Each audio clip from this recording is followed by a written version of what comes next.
Hello! Magdi-DIY uli ako ngayon. Part 2. Ang gagawin ko naman ito dito namin. Yung pinakita guys ko kanina, yung project ko last week. Ito nakita ko yan. Yan ay kwarto ng dalawa kong anak. So yan ay ginawa ko. Madami kasi itong pintong gagawin ko. Ito naman yung papunta rito sa terrace namin. Saka yung sa kwarto pa namin. So ito naman yung project ko ngayon. Ayan guys ha. Samahan niyo uli ako. Magdi-DIY uli tayo. So doon ko gagawin sa baba sa aking parking. Kaya guys, sabi ko nga sa inyo ito kasi ang aking trabaho pagka weekend, pagka wala akong pasok. Kasi itong aming bahay ay hindi pa tapos. Kumbaga marami pa akong gagawin. Kaya para medyo makatipid ng konti, ako na lamang yung gumagawa. Sige guys, magsisimulan ko lang yung aking gawain sa project na ito. Okay? Bye, samahan nyo ako ha.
Ayan guys, ito yung frame.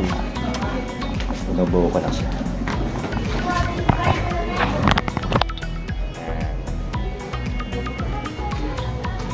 Kailangan kasi yung mga kantuhan niya ay sigos yan. Kung ano yung sukat dito, dun sa kabila, dun sa kabila doon. Dapat ay design lang siya guys, para siya ay, kung tawagin siya ay iskwalado. Lahat ng angles ay mapix.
Guys, itong aking project na yan ha.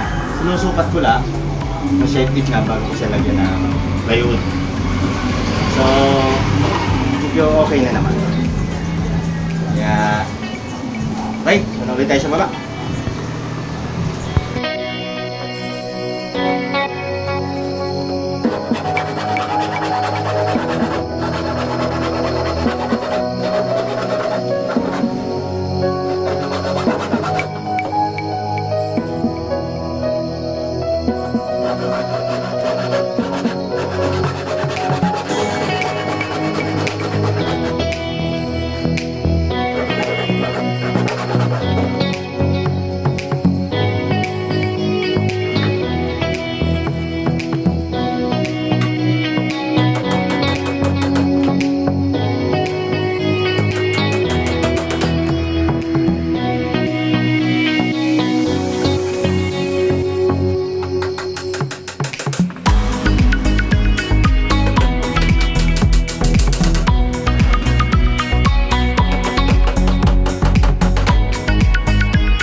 ayan na guys, ito na yung aking ginawang project na pinto.